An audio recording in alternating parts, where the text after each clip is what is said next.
الحمد لله الذي هدانا لهذا وما كنا لنهتدي لولا أن هدانا الله أشهد أن لا إله إلا الله وأشهد أن محمدا عبده ورسوله صلى الله عليه وسلم. السلام عليكم ورحمة الله تعالى وبركاته. So, alhamdulillah, sa araw na ito ay tatakuhan natin ang pagpapatibay na ang Allah subhanahu wa ta'ala ay nagsasalita. At ang kanyang salita ay mayroon mga letra din at mayroon din itong tinig, may voice ang salita ng Allah subhanahu wa ta'ala na inire-reject ng mga iba, na kung saan patutunayan natin mula sa aklat ni Ibn Taymin rahimahullah na ang Allah subhanahu wa ta'ala ay nagsasalita, may mga letra at ito ay naririnig, mayroong tinig ang kanyang salita. Ngunit huwag natin isipin na ang salita o tinig ng Allah subhanahu wa ta'ala ay katulad ng kanyang mga nilikha. Huwag natin isipin sapagkat walang katulad ang Allah subhanahu wa ta'ala. The first ayah, wa qawluhu wa man asdaqu minallahi haditha. At sino pa kaya ang hihigit na makatotohanan sa pagwibika, pagsaysay, pagsasalita maliban kay Allah subhanahu wa ta'ala. So dito ang unang aya, waman asdaqu minallahi haditha. At sino pa kaya ang hihigit na makatotohanan sa pagsasaysay, pagwika o pagsasalita maliban kay Allah subhanahu wa ta'ala. In this situation, sa isa naman aya, waman asdaqa minallahi waman asdaqu minallahi kilan. Okay, hila. At kanino pa kaya o sino pa kaya? Sa kanino pa kayang salita ang higit na makatotohanan? Salita ang higit na makatotohanan maliban kay Allah. So here makikita mo waman. Man, this is an interrogative pronoun. This is a interrogative pronoun. Ito ay panghalip na pagtanong. Paghalip na pagtanong. Ngunit ang pagtanong na ito, waman, ay naghahamon ito ng pagpapahayag na kung saan ito ay nagsasaysay ng pagpapawalang bisa, negation, waman, at sino, meaning, like the example na sabihin natin, walang makatotohanan ng salita maliban kay Allah. If they try to contrary this, kung susubukan nila itong kontrahin, hindi, mayroon. Like that. Sasabihin nila, waman, sino? So this is a challenge. Ito'y pagtatanong na kung saan challenge. But in this situation, challenge ka ng Allah subhanahu wa ta'ala ang sino pa kaya ang higit na makatotohanan sa pagsasaysay o pagsasalita. Meaning, meron ba? Wala. Meaning, ininegate niya na mayroon pang magaling sa pagsasaysay o pagsasalita maliban kay Allah subhanahu wa ta'ala. In these two ayah, waman asdaqu minallahi qila, waman asdaqu minallahi haditha. Makikita natin sa dalawang ayah na ito ay nanggaling o may kaugnayan sa salitang asdaqu. Waman asdaqu, meaning sino ang maigit na makatotohanan. Because ang pagkamakatotoo, ito ay ginagamit upang ilarawan ang isang pagsasaysay o pagsasalita, kung totoo o sinungaling. Okay? So in this situation, sinabi ng Allah subhanahu wa ta'ala, sino pa kaya ang higit na makatotohanan in hadita and kila, pagsasaysay at pagsasalita. Dalawa. Sa aya na ito ang ginamit ng Allah subhanahu wa ta'ala at sinabi niya, sino pa kaya ang higit na makatotohanan. Meaning, ang salita ng Allah subhanahu wa ta'ala ay walang kamalian. Walang reject. Tiyak na tama. Kaya hamon ng Allah, sino pa kaya? Meron pa ba? Wala. Meaning, man ninenegate niya rito na mayroon pang katulad ang Allah subhanahu wa ta'ala. In this situation, dalawa ito. Kila and hadita. Mula ito sa salita ng Allah subhanahu wa ta'ala. Meaning, nagsasalita ang Allah subhanahu wa ta'ala. In another ayah, sabi ng Allah subhanahu wa ta'ala, wa idkala ya Isa ibn Maryam. In this ayah is on the day of resurrection. Na kung saan tatanungin ng Allah subhanahu wa ta'ala si Isa alayhis salam kung sinabi niya ba sa tao na sambahin siya pangalawa ng kanyang ina. So in this situation, in short, ginamit natin o ginamit ni Ibn Uthaymin rahimahullah ang maikling aya wa idkala Isa. Sasabihin niya, meaning qala, ang Allah subhanahu wa ta'ala, sasabihin niya kay Isa, sasabihin niya, Ya Isa.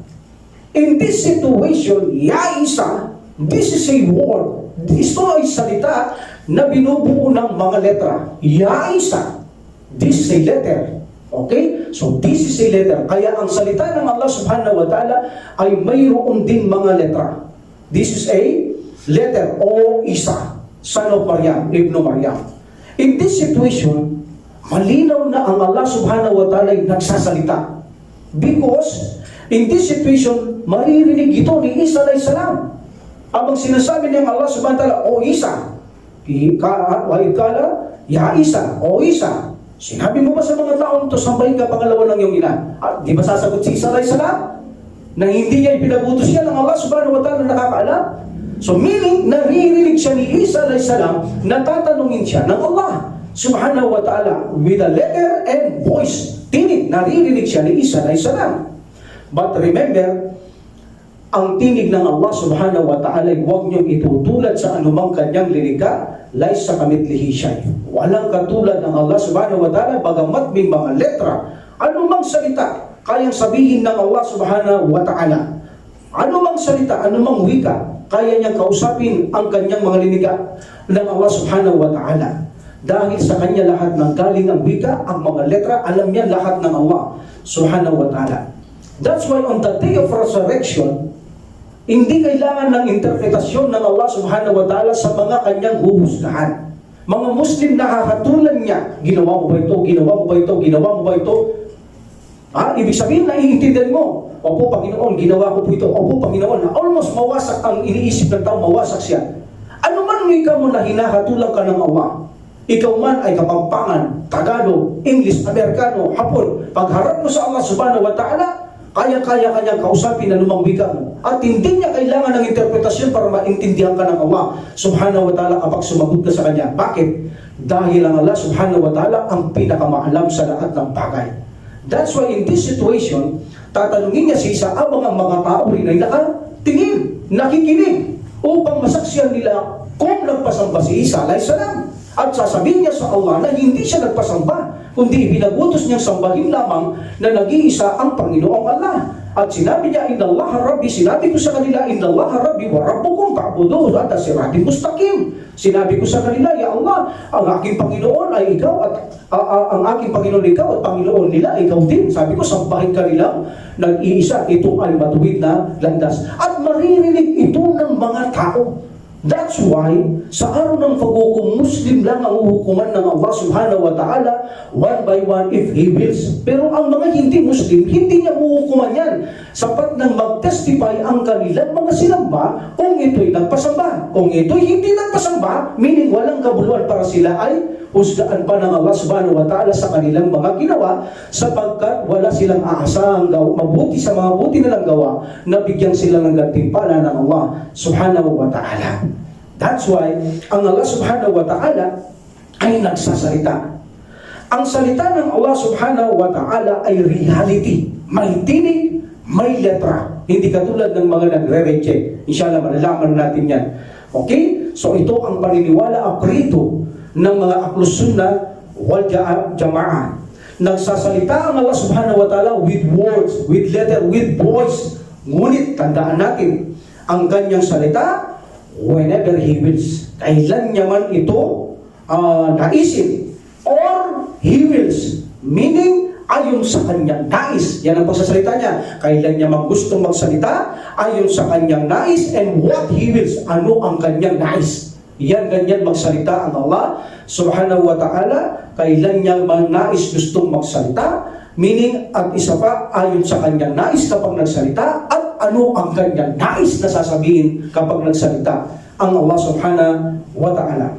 Whenever He wills, meaning, kailan man niya naisip magsalita, ito ay nakaugnay sa panahon o oras. Anong panahon niya gusto magsalita? Like for example, sa panahon tinawag niya si Musa alayhis salam para kausapin niya. Meaning by panahon kailan niya gusto magsalita ng Allah subhanahu wa ta'ala, anong oras o anong panahon. With what He wills. Meaning, anumang kanyang nais. Meaning itong sasabihin niya, like for example, isang talumpati, isang paksa na pagsasalita o command, prohibition, pagbabawal ng Allah subhanahu wa ta'ala o higit pa roon, ito ay kung ano ang kanyang nais sabihin. Ito man ay pag-uutos, ito man ay pagbabawal, ito man ang paksa o topic, yan ang gusto ng Allah subhanahu wa ta'ala. Okay? So alhamdulillah.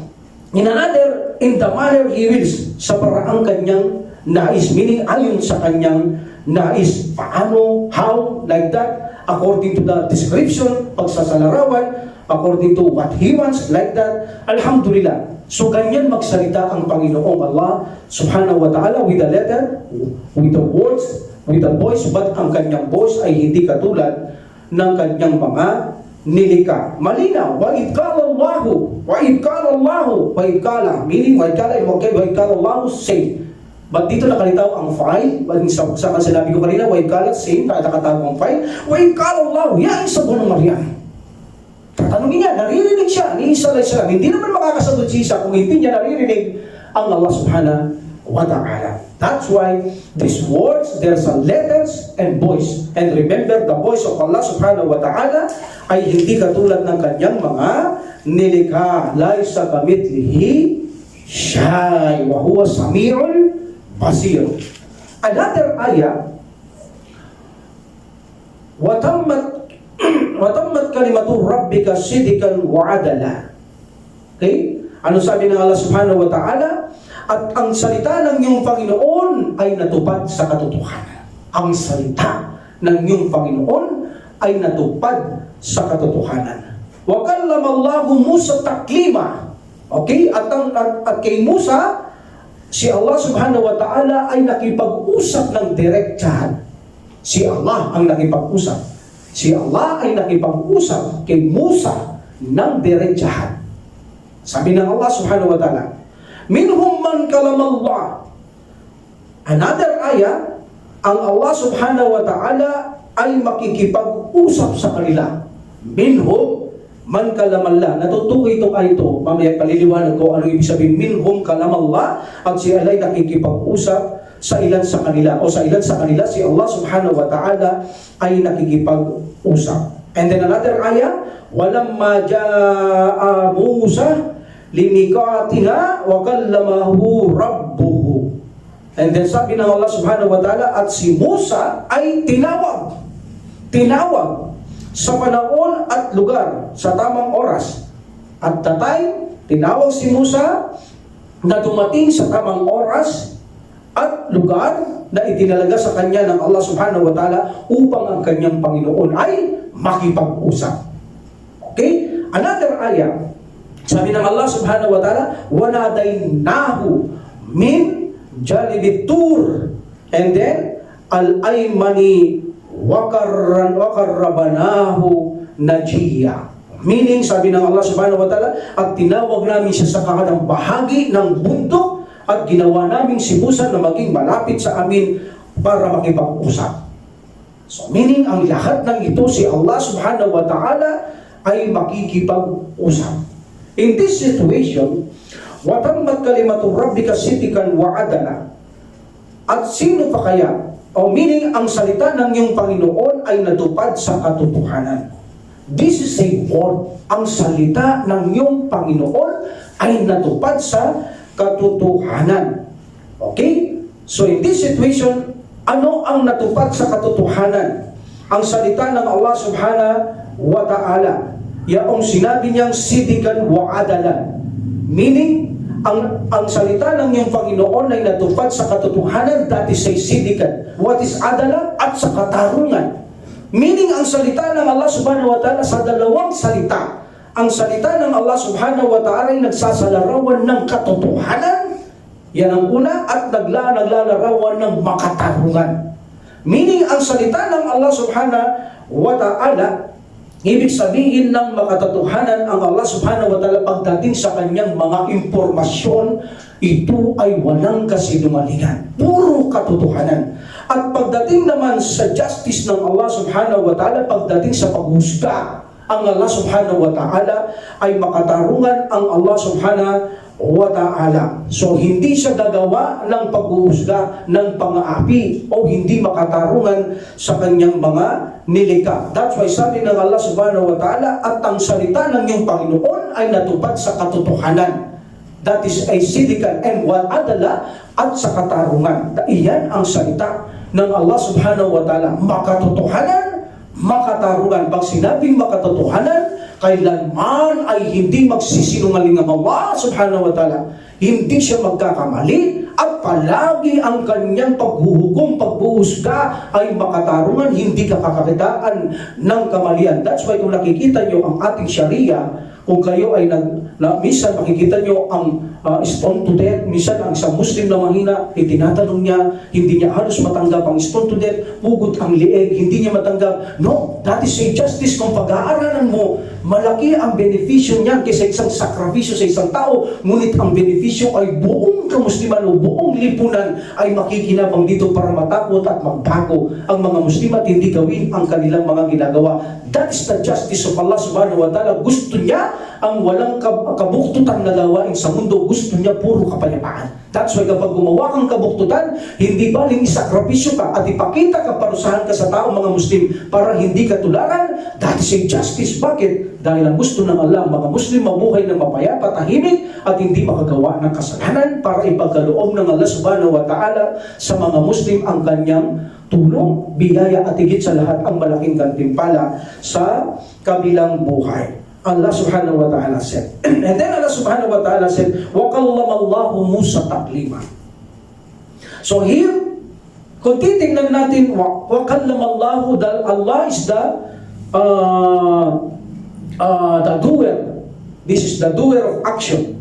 Okay, Allah, meaning ang Allah mismo ang nagsasalita. Okay, ang Allah subhanahu wa ta'ala mismo ang makikipag-usap kay Musa alayhi salam. Nagdiretsa taklima. Okay?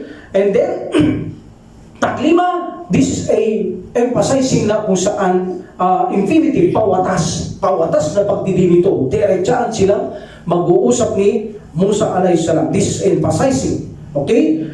Kapag sinabing ito'y pawatas, ito ay pagdidiin na pagwawatas. Meaning, ang mga scholar, ipinapaliwanag nila sa mga bihasa sa grammar, yan sa Arabic, sa atin, ipinapaliwanag nila ang emphasizing infinitive o ang pagdidiin na pawatas, hindi ito maaaring gawing metaphoric. Meaning, walang metaphoric. Kapag ito ay pawatas, ito ay tunay na salita, hindi metaphorico. Dinideny, ininegate. Kapag ito ay emphasizing infinitive na kung saan malabo gamitin ang metaphorico. Hindi pwede. Realidad ito na makikipag-usap ang Panginoong Allah subhanahu wa ta'ala.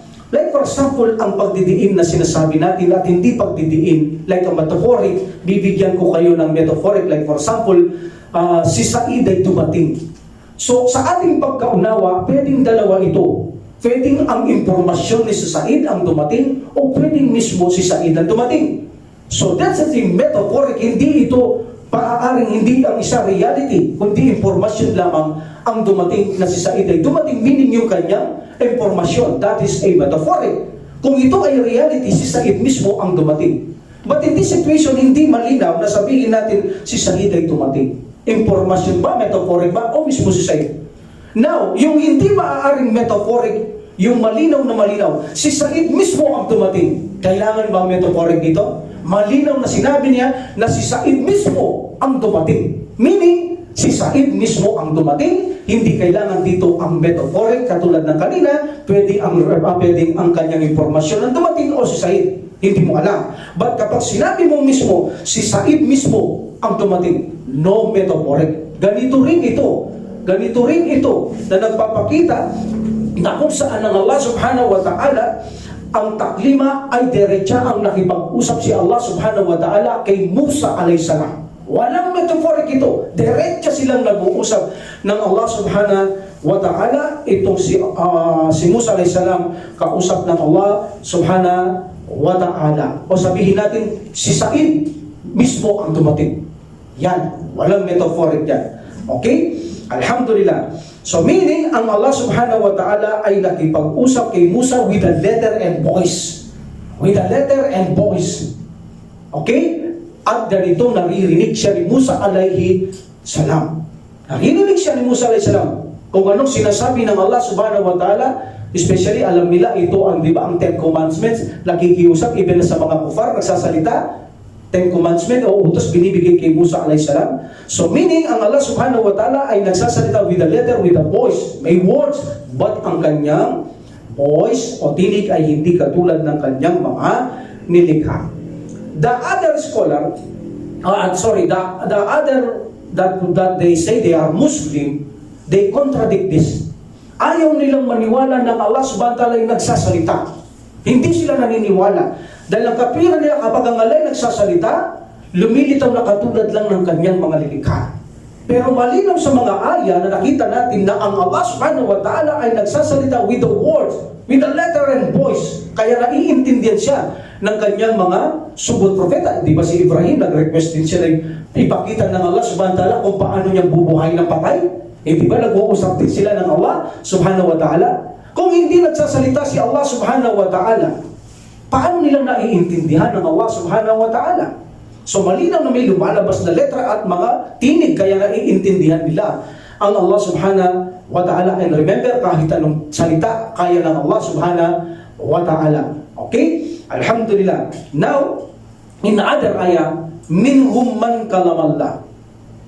Minhum man kalamallah. Yung kanina, sinabi natin sa isang ayah, wa kalamallahu Musa taklima. In this situation, ginagawa nila, bago balikan isang ayah, wa kalamallahu wa kalamallaha. They change Allah, the doer of the action, they change it to mafulun bihi. They change it to object. At ginawa nila si Musa, siya ang doer of the action. Binaliktad nila. Wa kallamallahu Musa. They make this wa kallamallaha Musa. Si Musa nakipag-usap kay Allah. So they make ta'atil and ta'arif in Quran. That's why when they recite wa kallamallahu Musa, wa kallamallaha Musa, they make a ta'arif. They change the word. They change the sentence. Meaning, hindi lang ang words buong sentence pinalitan nila. Instead ng Allah nakipag-usap kay Musa alayhi salam, si Musa ang nakipag-usap kay Allah. Hindi nila matanggap na si Allah subhanahu wa ta'ala ay nagsasalita. That's why they changed wa kallamallaha Musa takliman. They changed the wa kallamallahu into wa kallamallaha damma into fatha. Subhanallah. Okay? And then Allah subhanahu wa ta'ala said, wa minhum man kalamallah. Sinakita mo? Wa minhum man kalamallah. At sa ilan sa kanila, si Allah ay nakikipag-usap. Meaning, ito'y mga propeta, mga sugo. May mga antas na kung saan itinataas niyang antas ng iba kaysa ibang mga propeta at sugo, at ang mga iba ay kinakausap directly ng Allah subhanahu wa ta'ala. With a voice, with a letter. Then sabi ng Allah subhanahu wa ta'ala, minhum man kalamallah. At ang ilan sa kanila, meaning the messenger or the prophets, messenger and prophet, ang ilan sa kanila, Allah subhanahu wa ta'ala, kalamallah. Kalamallahu. This object is drop. The object is drop. Kanino siya nakikipag-usap? Ang ilan sa kanila, kalamallahu. The file is Allah. The object is drop. Okay, babalik ito sa mga ilan sa kanila. So meaning ang Allah subhanahu wa ta'ala ay nakikipag-usap sa mga gusto niyang kausapin sa mga messenger ng Allah subhanahu wa ta'ala. Alhamdulillah. So meaning ang Allah subhanahu wa ta'ala malinaw na nakikipag-usap siya sa kanyang mga propeta at sugo.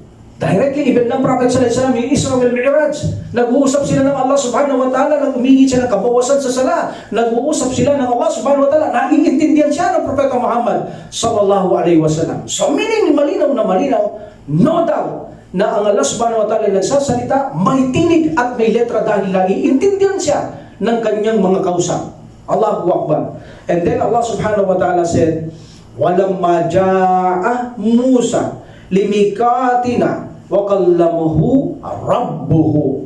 At sinabi ng Allah subhanahu wa ta'ala, at nang si Musa ay dumating sa oras at lugar na itinakda sa kanya ng Allah subhanahu wa ta'ala, itinalagang oras at lugar ng Allah subhanahu wa ta'ala, and then Allah subhanahu wa ta'ala ay nakipag-usap sa kanya. Yung Suratul Taha makikita nyo, in Quran, almost makikita nyo nag-uusap sila ng Allah subhanahu wa ta'ala at ni Musa alayhi salam. So sabi dito ng Allah subhanahu wa ta'ala, at nang si Musa ay dumating sa tamang oras o sa lugar na itinalaga ng Allah subhanahu wa ta'ala, at ang kanyang Panginoon ay nakipag-usap sa kanya. Okay? وَكَلَّمَهُ رَبُّهُ, meaning ang Allah ang siyang nakipag-usap sa kanya. Because in this is ayah, matandaan natin, ang pagsasalita ng Allah subhanahu wa ta'ala, nakasalalay yan kung kailan niya nais, anong kanyang nais, ayon sa kanyang nais. Itong pag-uusap nila ni Musa ito, alayhis salam, na kung saan dumating siya sa oras at lugar na itinakda para mag-usap ng Allah, mag-uusap sila ayon sa gusto ng Allah. Okay? What Allah wants, nasasabihin niya kay Musa alayhis salam, because ito ay nangyari ang salita nito after na dumating si Musa alayhis salam, not before. After na dumating si Musa, doon sila mag-uusap ng Allah at kakausapin siya ng Allah ayon sa gusto ng Allah subhanahu wa ta'ala na sabihin kay Musa alayhi salam. Alhamdulillah. Now, ang mga taong tumutuligsa sa paniniwala ng Ahlus Sunnah wal Jamaah, hindi sila naniniwalang nagsasalita ang Allah subhanahu wa ta'ala. Ang katwiran nila, ang salitang ito ay nakatayo lamang sa sarili nito, nakatindig ito sa kanyang sarili lamang ang mga salitang ito. Ito ay walang relasyon sa gustong sabihin ng Allah, kailang gustong sabihin ng Allah, ayon sa gustong sabihin ng Allah. Claim ito ng Ash'ariyah. Ito ang kanilang claim. In this ayah, ginagawa nilang falsification. Ang mga ayah, ang Allah subhanahu wa ta'ala ay nagsasalita with the words, letter, and voice. Hindi nila ito tinatanggap. Pinawawalang bisa nila ang lahat na binanggit sa ayah ng Allah subhanahu wa ta'ala. They make ta'rif and ta'til sa salita ng Allah subhanahu wa ta'ala. Wa kallamallahu Musa taklima. Si Allah nakapag-usap kay Allah, si Allah nakipag-usap kay Musa ng diretsahan. They change wa kallamallahu wa kallamallaha Musa. Si Musa nakipag-usap kay Allah, hindi si Allah. So they change the Dhamma into fatha, They change the Dhamma, kalamallahu into kalamallaha. They make ta'til, ta'rif in Quran. Iniiba nila ang salita ng Allah subhanahu wa ta'ala. The result is, buong sentence ay nag-iiba tuloy. Binabago nila ang kahulugan ng banal na Quran. And then Allah subhanahu wa ta'ala said, وَنَادَيْنَاهُ مِنْ جَانِبِ الطُّورِ, at tinawag namin siya sa kanang bahagi ng bundok. And then al-aymani wa qarrabnahu najiya, at pagkatapos ginawa namin maging malapit si Musa, meaning kay Allah subhanahu wa ta'ala, upang makipag-usap. Okay? So in this situation, and we call, meaning wanadaynahu, nada yunadi, wanadaynahu, na here is the doer of action, meaning Allah subhanahu wa ta'ala. This is a words of majesty. Word of majesty. Hindi ibig sabihin marami silang tumawag. Tinawag siya ng Allah subhanahu wa ta'ala. Sino? Yung who. Who is who? The mafulong be object, Musa alayhi salam. At tinawag ni Allah siya, meaning si Musa alayhi salam. In this situation, nada. This is a nada. The munada. And sa bandang dulo, najiya. The munadja. The difference of munadja and munada, kapag sinabing munada, call, tumatawag ka sa isang taong malayo. That's why tawag, like adan. That adan, tumatawag ka sa mga tao. But ang pagtawag na ito, malinaw na mayroong voice. Dahil tinatawag mo siya, naririnig ka niya, and with the letters in this word. Bagamat munada, tinatawag ka sa isang medyo malayong lugar. At ang kahulugan naman ng munadja, yaong malapit kang kinakausap ng Allah. Kaya linapit niya si Musa at sinabi niya, wa qarrabnahu najiya. Diba? At tinilapit si Musa kay Allah subhanahu wa ta'ala, lumapit siya, pinalapit siya para mag-usap sila. That is a munadja.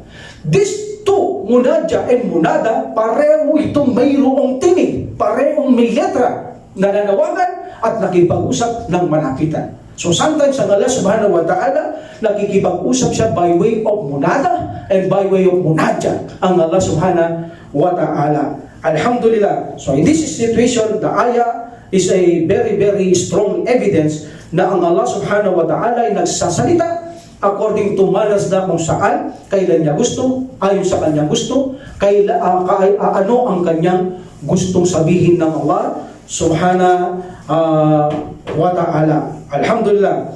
So, malinaw na ang Allah subhanahu wa ta'ala ay nagsasalita. Yan ang paniniwala ng Ahlus Sunnah wal Jama'ah. And then, Allah subhanahu wa ta'ala said, وَإِذْ نَادَى رَبُّكَ مُوسَى أَنِ ائْتِ الْقَوْمَ الظَّالِمِينَ. Ano sabi ng Allah subhanahu wa ta'ala? وَإِذْ نَادَى. This is a call. وَإِذْ نَادَى رَبُّكَ مُوسَى أَنِ ائْتِ الْقَوْمَ الظَّالِمِينَ. What's the meaning? Nang tawagan ang kanyang Panginoon ay tumawag kay Musa, meaning Musa, like that. So meaning tinawagan niya si Musa alayhis salam by way of nada. This nada he called.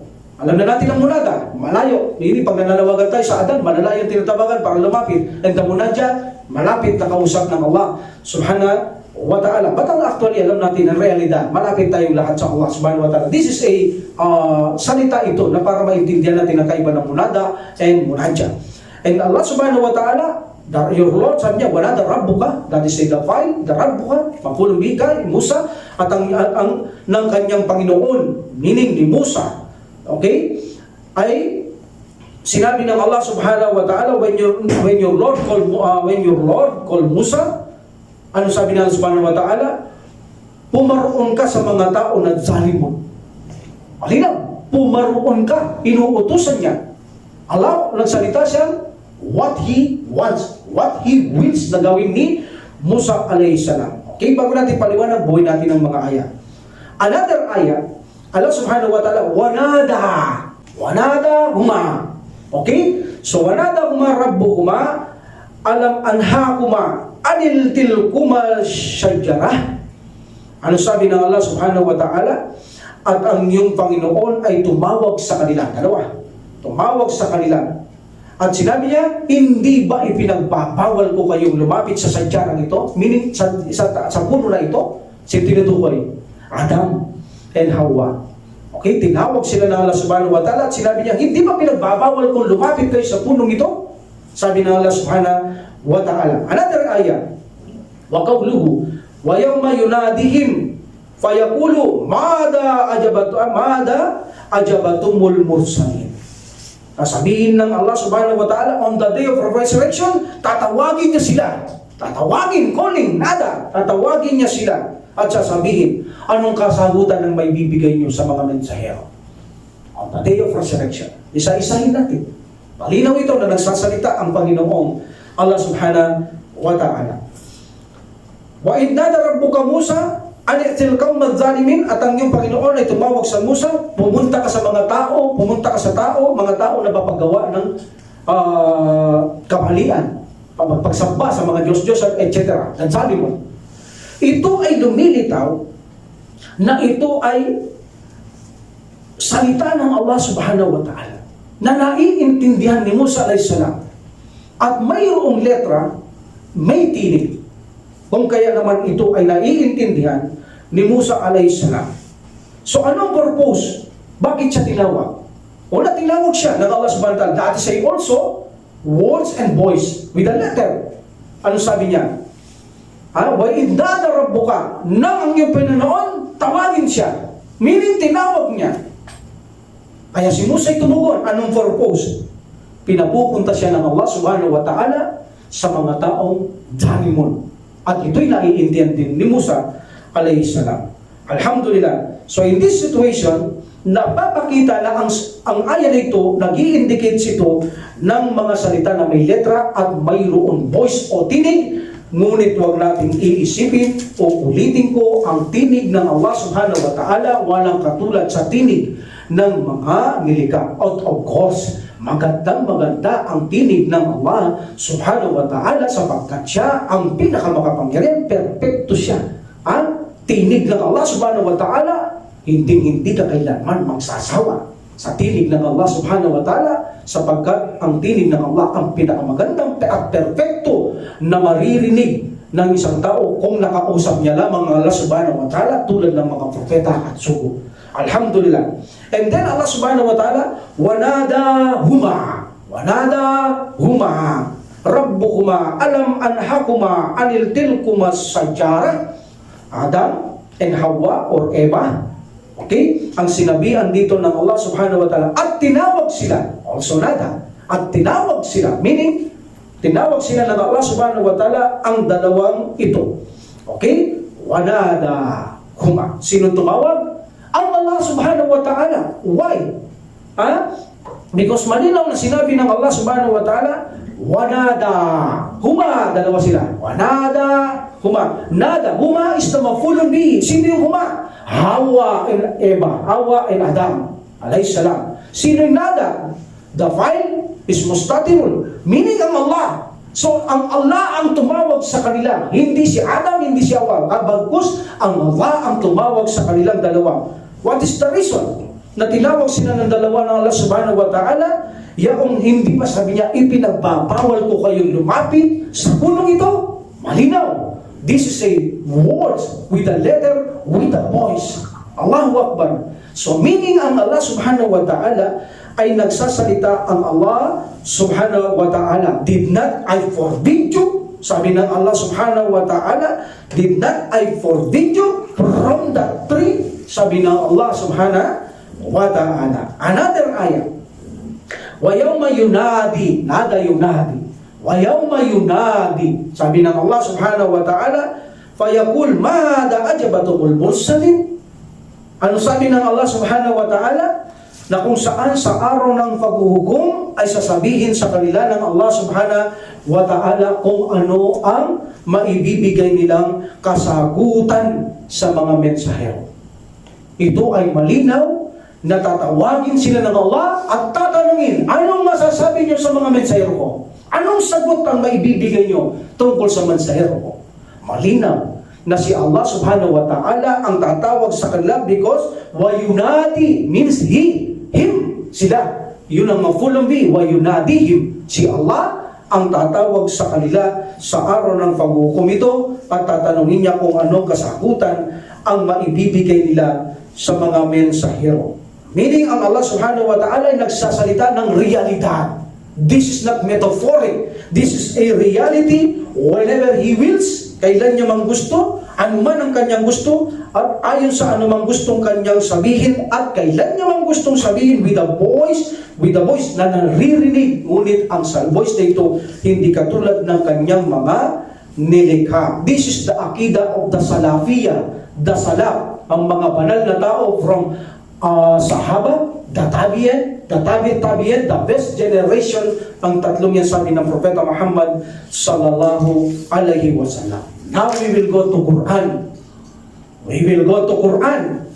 So ang Allah subhanahu wa ta'ala na ipakita natin mula sa aklat ni Ibn Taymiyyah rahimahullah, na nagbibigay komentar sa aklat ni Ibn Taymiyyah rahimahullah in Aqidah Wasatiyah, na ang Allah subhanahu wa ta'ala walang alilangang nagsasalita siya with the voice and letters, ngunit ang kanyang voice ay hindi katulad ng kanyang mga nilikha.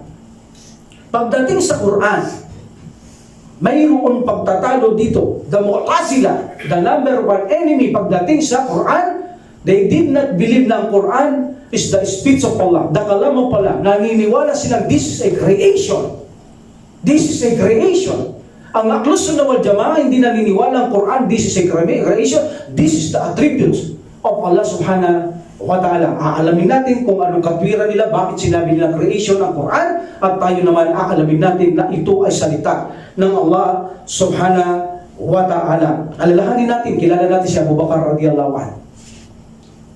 Ano ang itinayo ni Abu Bakar? Ang mga apostate na numbalik sila sa kanyang panahon at mga riba, sakat, by the wills of Allah. Nabalik. In the time of Imam Ahmad, Allahu Akbar, Imam Ahmad, dumating noon ang Inquisition o tinatawag na Mihna. Pinipwersa ang tao na sabihin nila na ang Quran ay dilika lamang at hindi salita ng Allah subhanahu wa ta'ala. Also Muhammad bin Nuh. Ano? Alhamdulillah.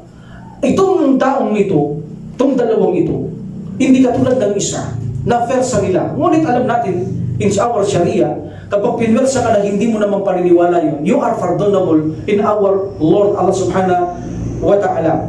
Okay?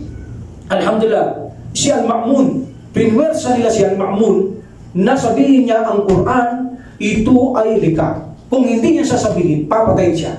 That's why napilitan siyang sabihin ito.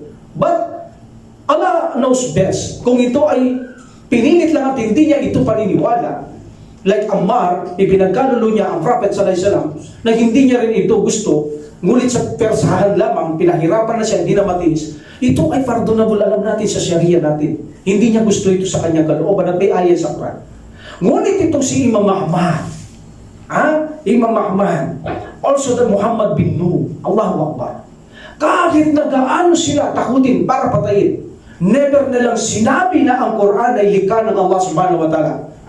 They testify na ang Quran ay realidad na salita ng Allah subhanahu wa ta'ala. Dahil si Imam Ahmad, uling imam, inaasahan na siya kapag siyang nagbaligtad, baka sabihin ng mga tao sa pagkatapos niya, dahil si Imam Ahmad ang nagsalita, nasasabihin nila ang Quran gaya ng sinabi ni Imam Ahmad rahimahullah, ito'y creation, this is the creation. Pero dahil dito alam ni Imam Ahmad rahimahullah na kailangan hindi niya itumba ito. Katulad ni Abu Bakar na naitindig ang natutumba na sana na kung saan nasakat ang mga to apostate, ngunit nagbalik at nagbalik ang sakat din. Ang mga apostate nagbalik din. Ganon din si Imam Ahmad, kung dito ang mihna na puwersa nilang mga tao, itinindig niya ang mihna na ginagawa ng mga tao na ang Quran na dati nilang pinipilit na ito yung creation, siya hindi. Itinindig niya ang paniniwalang maling paniniwala na isiniwalat dahil ng persaan na yaon na sinabi niya ang Quran ay realidad na salita ng Allah, walang metaphoric. Ipinagtanggol niya ang banal na Quran. Ito si Imam Ahmad, Allahu Akbar rahimahullah. That's why ang huling paniniwala ngayon, awak-awak ng mga Ahlussunnah wal Jamaah, na ang Quran ay hindi creation, kundi ito ay salita ng Allah subhanahu wa ta'ala. Now, patunayan natin na ito'y salita ng Allah subhanahu wa ta'ala. Number 1 ayat. Wa in ahadun minal musyrikina istajaraka fa'ajirhu hatta yasma'u kalam Allah. Allahu Akbar.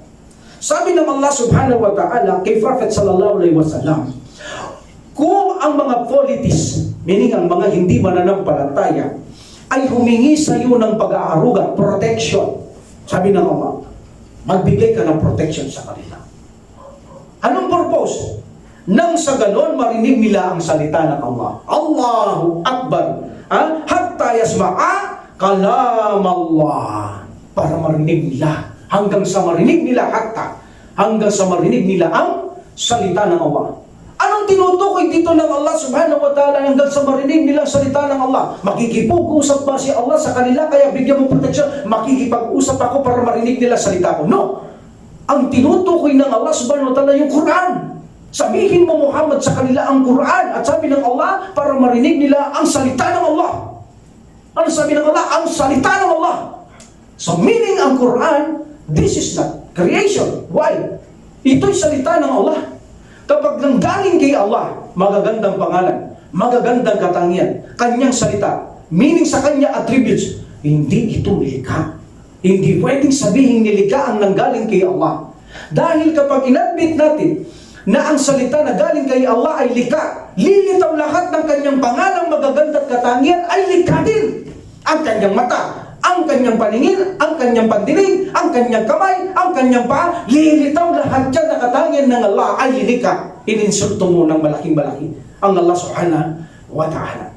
That's why itong paniniwala nila na ito ang Quran ay lilikha, hindi po pwede sapagkat ang salitang ito ay salita mismo ng Allah subhanahu wa ta'ala upang marinig nila ang Quran, meaning upang marinig nila ang salita ni Allah. Sabi ng Allah subhanahu wa ta'ala kay Propeta Muhammad sallallahu alaihi wasallam. Alhamdulillah. So in this words, itong salitang Quran, may letra. May letra ito. naiintindihan, nababasa. At of course, galing ito sa salita ng Allah subhanahu wa ta'ala with a voice. Ngunit ang voice hindi na natin naririnig dahil sa ito ay tapos ng revelasyon. Kanino niya sinasabing revelasyon? Jibril alayhi salam.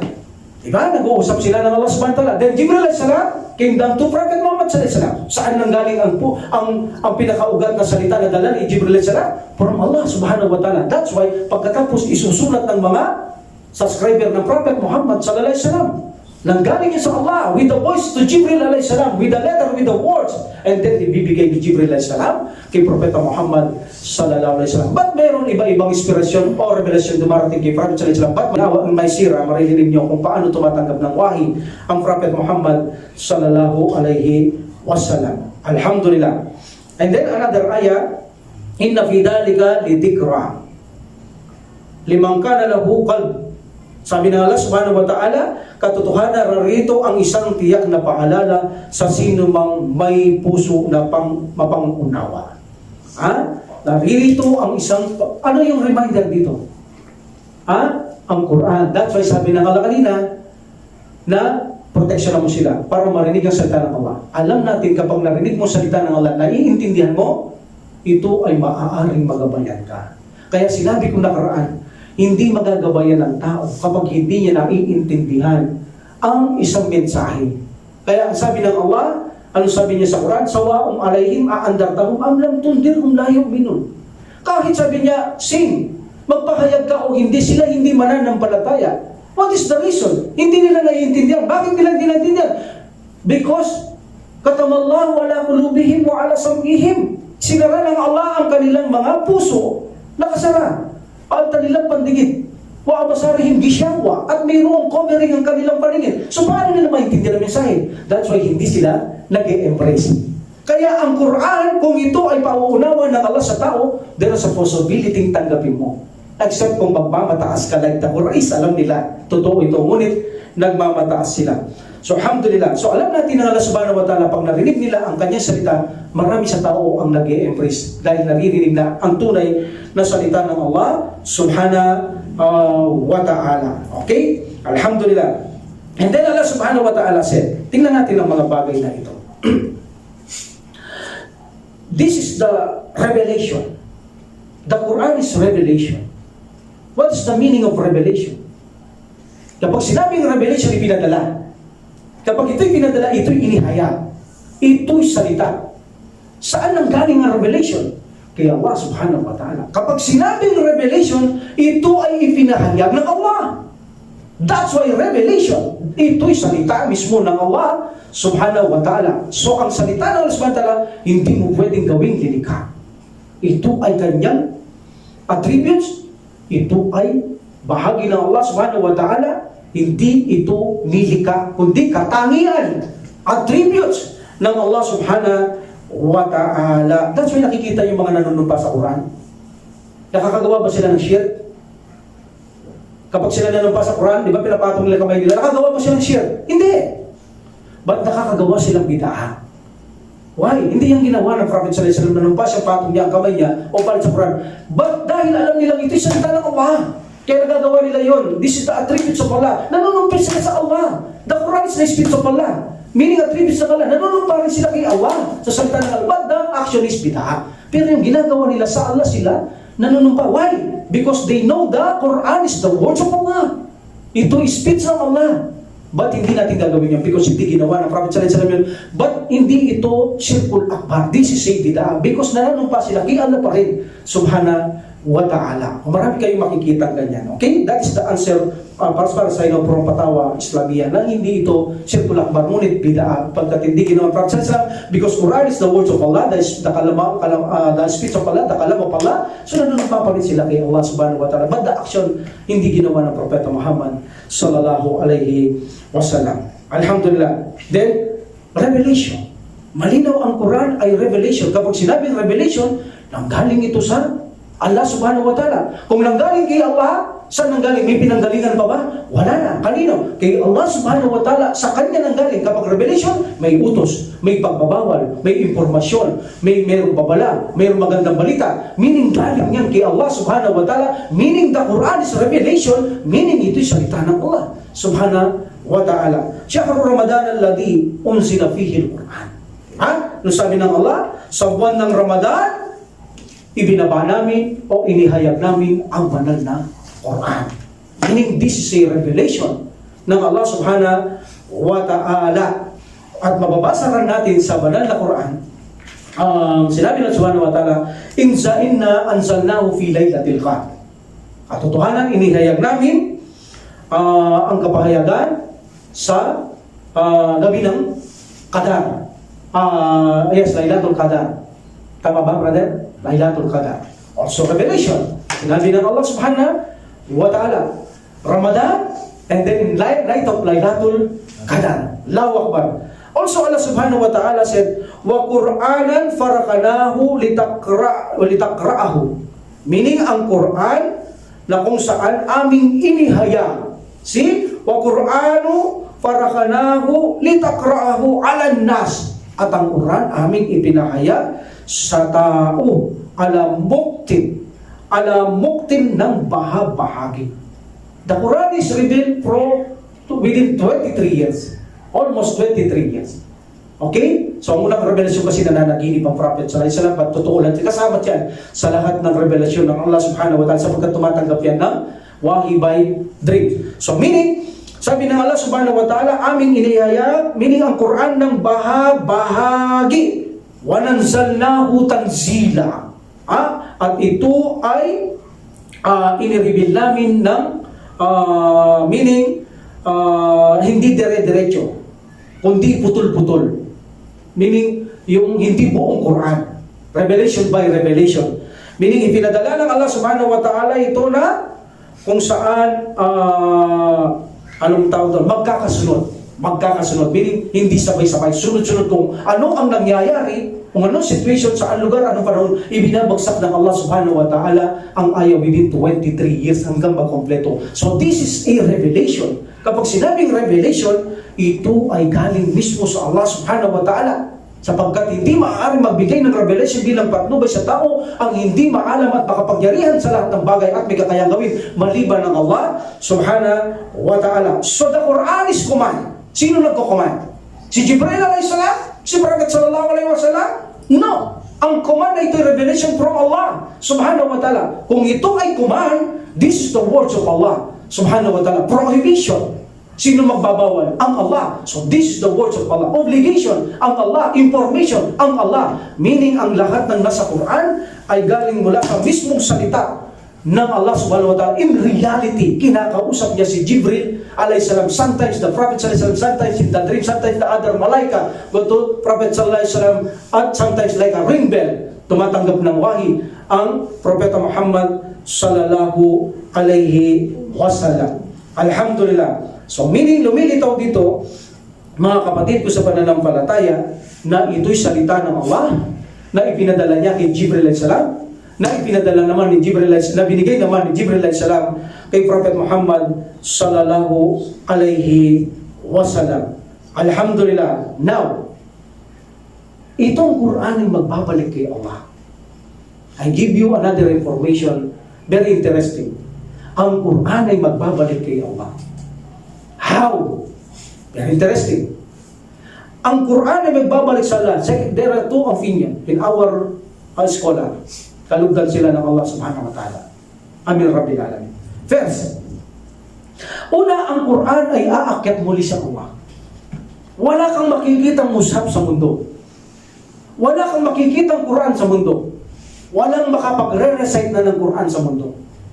Babalik ito sa Allah. Ang kanyang katangian, aakyat muli sa kanya ito. Kailan ito mangyayari? Kapag wala ng mga taong susunod sa Quran. Meaning, wala ng Muslim. There's a possibility, pagdating ng hangin, na ang lahat ng Muslim ay papatay na ng Allah, wala nang re-respeto sa Quran. Wala nang gagalang sa Quran. Meaning, nonsense na manatili ang salita ng Allah. That's why babalik muli sa kanya ito. Mamumulat ang mga tao na wala ng Quran. Hindi nila kaya itong recite. Wala nang i-recite. Wala nang musab, wala nang nakasulat. Wala na. Babalik ito sa Allah subhanahu wa ta'ala ang kanyang mismong salita. That is the first opinion. Tulad halimbawa ng Kaaba.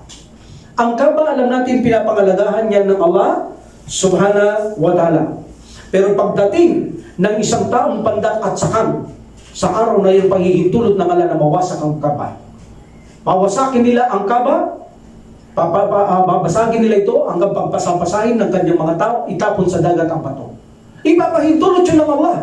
Like Quran, ipapahintulot ng Allah subhanahu wa ta'ala magbalik sa kanya, ang kanyang salita. Bakit ipinahintulot na yun ng Allah subhanahu wa ta'ala? Dahil wala nang re-respeto sa Kaaba.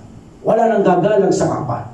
That's why, hindi na nararapat ang Kaaba ay nakatayo kung ito'y binabastos na lamang ng mga tao. Pababayaan na ng subhanahu wa ta'ala. Why na Allah subhanahu wa ta'ala pinagalagaan nito habang may mga propeta? Dahil mayroon mga propeta at sugupan darating, kailangan pangalagaan niya ang Kaaba upang sa ganun ay may sagawa nila ang tamang ritual doon ng kanyang mga propeta at sugo. So dito wala nang darating na sugod propeta at wala nang respeto, kundi babastos-bastos sila lamang ang bato, ang Kaaba. That's why hindi na mahalaga para sa kanila na manatili ang Kaaba. Pababayaan na ng Allah subhanahu wa ta'ala na ito ay mawasak ng taong pandak na ito at sakang na taong ito at kanyang mga kasamahan. Alhamdulillah. So the second view, sabi nila, ito ay magbabalik sa Allah subhanahu wa ta'ala by description. Sa paglalarawan, babalik ito kay Allah subhanahu wa ta'ala. At itong paglalarawan na ito, walang sino man maliban kay Allah ang nakasalarawan dito, kaya ito'y babalik kay Allah subhanahu wa ta'ala. Alhamdulillah. The Mu'tazila, ang kanilang katwiran, ang Quran, ito sa kanila, is created, nilikha. At sabi ng Allah subhanahu wa ta'ala, Allahu khaliqu kulli shay. Ito nga yan nila, dalil nila. Ang Allah, lilikha niya ang lahat ng bagay. Lahat ng bagay lilikha ng Allah subhanahu wa ta'ala. Wa huwa ala kulli shay'in wakil. So, ang halaga rito, lilikha ang lahat ng bagay. So, in this situation, paano natin tutugunin ito? Yun ang katwiran nila eh. Quran, that's a thing. Meaning that's a created, that's pagkat lahat ng bagay lilikha. In this dunya, lahat na makikita mo lilikha. Nakikita, hindi nakikita. Lahat lilikha. Galing kay Allah subhanahu wa ta'ala. Because sabi ng Allah, ang lahat ay lilikha ang lahat ng bagay. Okay, how can we respond this? According to Ibn Uthaymin rahimahullah, sabi niya, the Quran is the words of Allah. And the Quran is the attributes of Allah subhanahu wa ta'ala. And this is not created. Why? Kung mayroon nilikha dito, ito ay hindi katangian ng Allah. Lahat ng hindi katangian ng Allah o pangalan ng Allah, yes, they are created. But kung ito'y katangian ng Allah, like the names, the attributes, that is the exemption. Hindi mo pwedeng isama sa mga lilikha ang katangian at pangalan ng Allah na magaganda. Ito'y sa Kanya. At nanatili na ito, wala pa man ang lahat, nasa Kanya na ito. Kaya walang lilikha ito sa katangian at pangalan ng Allah subhanahu wa ta'ala. The second, ang expression ng shade. Lilikha ang lahat ng bagay. Minsan kasi, ang lilikha ang lahat ng bagay, brother, generally, tingin natin generally, lahat eh. But sometimes, ito ay specific lamang sa gusto lamang ng Allah subhanahu wa ta'ala.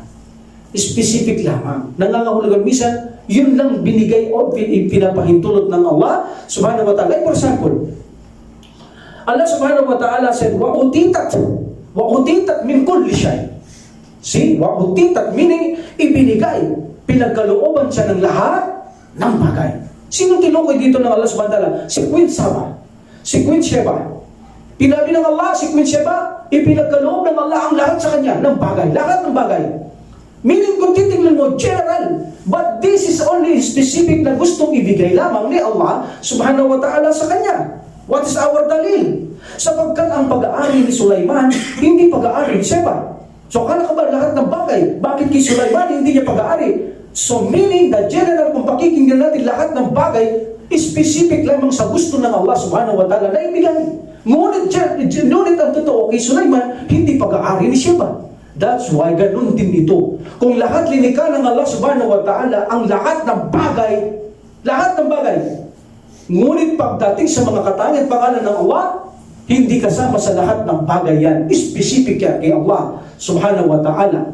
And also the general, na lumilitaw na ang gusto lamang likhain ng Allah, lahat ng bagay lilikha. Ngunit ang mga bagay na hindi na lilikha ng Allah, hindi mo pwedeng isama doon sa lilikha ng Allah subhanahu wa ta'ala ang lahat ng bagay. Like for example, I give you example. Sa paraiso, anong sabi ng Propeta sallallahu alaihi wasallam? Lahat ng gusto ninyo, ibibigay ng Allah. Tama? Lahat ng naisin sa paraiso, ipagkakaloob ng Allah. Tama hindi? Tama. Now sabihin natin, Panginoon Allah, kung munang Panginoon, ikaw munang alipin ko. Papayag bang Allah?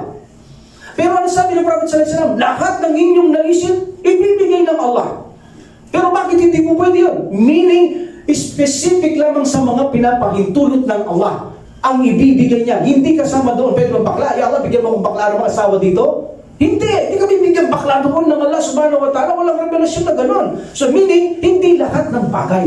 Specific lamang sa mga ipinagkakaloob ng Allah na alam niyang ibigay doon. Lahat ng gusto mo, ibibigay niya. Ngunit ang hindi niya ibibigay doon, yung hindi ka pwedeng ibigay, hindi niya ibibigay. So meaning, lumilitaw lahat, hindi lahat ng bagay. There is an exemption. Ganun din sa ayat. Kapag sinabi ng subhanahu wa ta'ala, ililikha kong lahat ng bagay, there is an exception. Hindi pwede kasama doon ang katangian at mga pangalan ng Allah subhanahu wa ta'ala.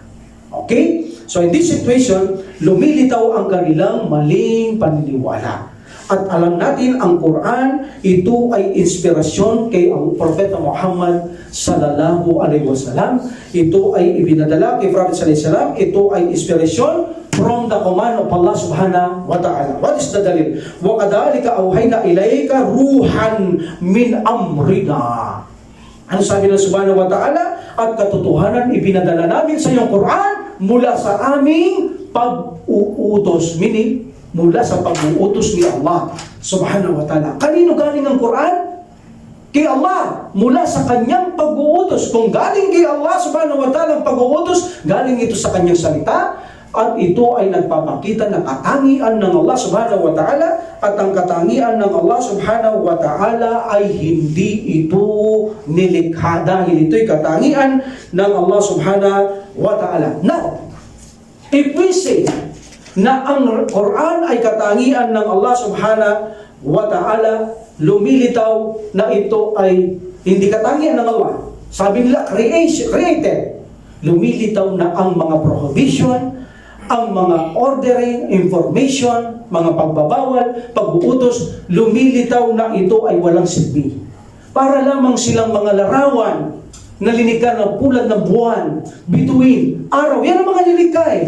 Mayroon silang hugis. Linitaw na parang picture lamang sila na walang silbi, walang saysay. Lumilitaw ang Quran ay walang kwentang aklat, sapagkat linikha lamang, display lamang ang pag-uutos, mga pagbabawal, mga impormasyon, magandang balita, mga babala. Ito ay lilitaw na walang silbi ang Quran, kundi ito'y likha lamang na tulad ng mga may hugis na lilikha ng Allah subhanahu wa ta'ala. Hindi ba malaking akusa na pambabastos sa Allah subhanahu wa ta'ala na gawin mo lamang lilikha ang aklat ng Allah subhanahu wa ta'ala? That's why sabi yan ni Ibnul Qayyim rahimullah, ginawa niyong walang kwenta ang Quran, ginawa niyong mga larawan tulad ng mga hugis na walang saysay ang utos, walang saysay ang impormasyon, ang pagbabawal, ang magandang balita, ang mga babala, walang silbi kapag ka ito lilikha lamang ng Allah subhanahu wa ta'ala. At ganun din sabi niya, thirdly, kung itong Quran ay likha ng Allah, lahat ng pangalan at katangin ng Allah ay likha lamang.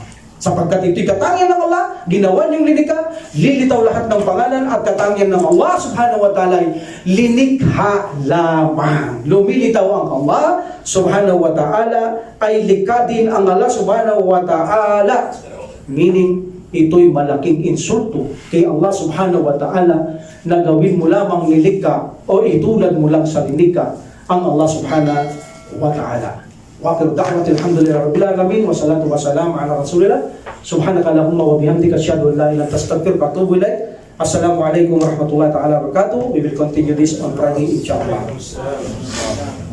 Allah